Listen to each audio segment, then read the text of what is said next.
Let's solve this equation by using the square root property. Here's my equation, 3x plus 10 squared equals 81.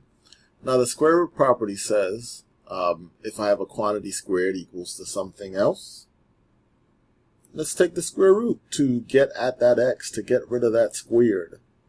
Let's take the square, whoops, let's change the color here. Let's take the square root of both sides of this equation. Now what happens here is the square root and square, the inverse operations, they cancel each other. I'm just left with the radicand here, 3x plus 10. Now when we introduce the square root here, it's like taking the absolute value. So we need positive and negative square root of 81. Square root of 81 is 9. So we need to bring along a plus or minus here. You have to do that when you're using the square root property. It's like taking the absolute value. So that's why we get the plus and minus. So we really have two equations here that we're solving.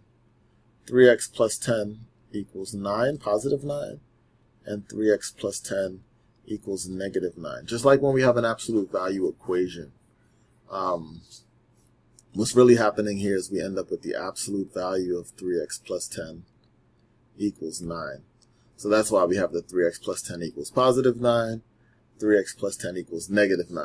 The square root of a quantity squared is really the absolute value of that radicand. So that's really why it's happening. But the short story is, using the square root property, and we're introducing the square root here, you need to bring along a plus or minus.